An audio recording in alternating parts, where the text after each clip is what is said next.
এইবাৰ স্কুলৰ প্ৰধান শিক্ষকৰ লুণ্ঠন ৰাজ দুখীয়া ছাত্ৰ ছাত্ৰীৰ পৰা ধন সংগ্ৰহৰ অভিযোগ প্ৰধান শিক্ষকৰ বিৰুদ্ধে চাপৰ পিএম শ্ৰী তিলাপাৰা হাইস্কুলত সংঘটিত এই ঘটনা ৰেচন কাৰ্ড থকা ছাত্ৰ ছাত্ৰীৰ পৰা বিদ্যালয় কৰ্তৃপক্ষই সংগ্ৰহ কৰিলে 1400 টকাকৈ ঘটনা অনুসৰি চাপৰ পিএম শ্ৰী তিলাপাৰা হাইস্কুলত দ্বিতীয় বৰ্ষৰ পৰীক্ষাৰ ফৰ্ম ফিলাপৰ নামত পিএম শ্ৰী তিলাপাৰা হাইস্কুলত লুণ্ঠন ৰাজ ৰেচন কাৰ্ড থকা ছাত্ৰ ছাত্ৰীৰ পৰা বিদ্যালয় কৰ্তৃপক্ষই 1400 টকাকৈ সংগ্ৰহ কৰাৰ অভিযোগ উত্থাপন যি সময়ত অসম চৰকাৰে দুখীয়া দৰিদ্ৰ ছাত্ৰ ছাত্ৰীৰ বাবে বিদ্যালয়ত বিনামূলীয়া ফৰ্ম ফিলাপৰ ব্যৱস্থা কৰিছে ঠিক তেনে সময়তে পিএম শ্ৰী তিলাপাৰা হাইস্কুলৰ কৰ্মকাণ্ডত অতিষ্ঠ হৈ পৰিছে স্থানীয় ৰাইজ আনফালে বিদ্যালয়ৰ অধ্যক্ষগৰাকীৰ মন্তব্য উক্ত ধন সংগ্ৰহ কৰাৰ কোনো তথ্য তেখেতৰ ওচৰত নাই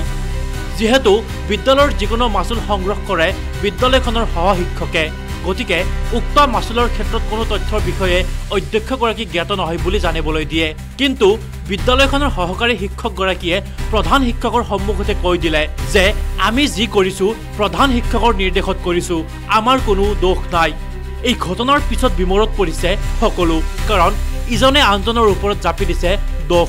এতিয়া উত্থাপন হৈছে প্ৰশ্নৰ আওপকীয়াকৈ বিদ্যালয়ৰ অধ্যক্ষগৰাকী এই কাৰ্যৰ লগত জড়িত আছেনে নাই সেয়া তদন্ততহে ওলাই পৰিব আনহাতে এনেদৰে দুখীয়া ছাত্ৰ ছাত্ৰীৰ ধন কাঢ়ি খোৱাৰ পিছত এনেকুৱা সহকাৰী শিক্ষক নাইবা প্ৰধান শিক্ষকৰ ওপৰত আৰক্ষীয়ে কি ব্যৱস্থা গ্ৰহণ কৰিব সেয়া দেখিবলৈ পোৱা যাব পৰৱৰ্তী সময়ত এটি হ'ল কি মই এইবাৰ প্ৰথম দায়িত্ব লৈছোঁ মই তেনেকুৱা ফৰ্ম ফিলাপ বা মোৰ 1 বছৰ হ'ল লোৱাৰ তো এই ক্ষেত্ৰত মই আগৰ পৰা শুনি আছিলোঁ যে ফৰ্ম ফিলাপৰ ক্ষেত্ৰত সিহঁতৰ অনলাইনৰ মানে যিটো ফৰ্ম ফিলাপ কৰে তাতো অনলাইনত এটা কিবা খৰচ লয় তো এই খৰচটো আমাৰ যিজনৰ দায়িত্ব দিয়া আছিল টিচাৰক সেই লৈছিলে তো এই 200-300 এনেকৈ লৈছিল 100 টকা লৈছিল কিছুমানে দিও নাছিল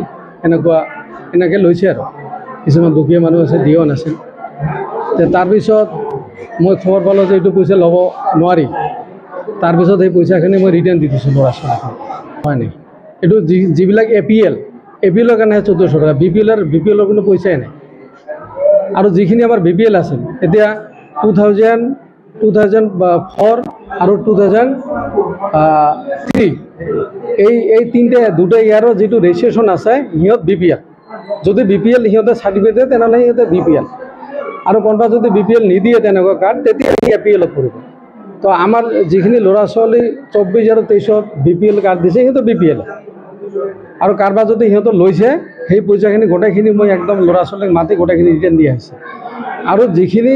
22ৰ ৰেজিষ্ট্ৰেশ্যন মানে পুৰণা 2 বছৰ আগৰ সিহঁতে গভৰ্ণমেণ্টৰ বৰ্ডৰ ৰুল মতে সিহঁতে এপিএল বিপিএল থাকিলে সিহঁতে এপিএল ফিজটো দিব লাগে এপিএলৰ ফিজটো 1300 নে কিমান ইমান এটা আছে হা এই তেনেকৈ সিহঁতে বিপিএল থাকিলে তাৰ নাই বিপিএল থাকিলে ফ্ৰী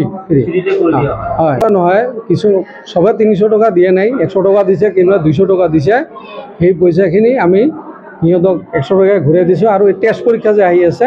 সিহঁতৰ মানে 23 তাৰিখৰ পৰা সিহঁতৰ মানে গভৰ্ণমেণ্টৰ বৰ্ডৰ ৰুল মতে আমাৰ একাডেমিক কাউন্সিলৰ 150 টকাকৈ পৰীক্ষা ফিজ দিব লাগে সিহঁতৰ 150 টকাকৈ সিহঁতক ৰিচিপ্ট দিয়া হৈছে কিছুমানে লৈছে লোৱা নাই নটিচ বোৰ্ড হৈছে ৰুটিনো দিছে ৰুটিনখন আছে আপোনাৰ টেষ্ট পৰীক্ষাৰ ৰুটিনখন আছে 23 তাৰিখৰ পৰা ইয়াত আছে আপোনাৰ আণ্ডাৰত কিমানখন ব্যক্তিগত খণ্ডৰ বিদ্যালয় আছে ব্যক্তিগত আছে ইয়াত তিনিখন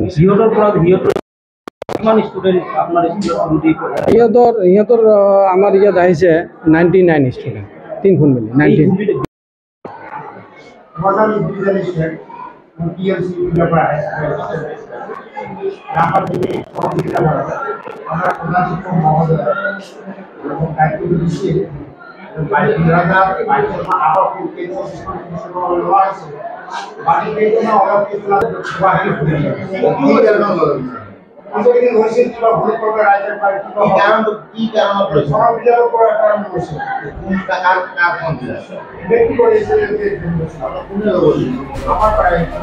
বিলাসী পাৰাৰ পৰা সুৰুজ জামানৰ সহযোগত বিশেষ প্ৰতিবেদন নিউজ ডেস্ক ৰিপৰ্ট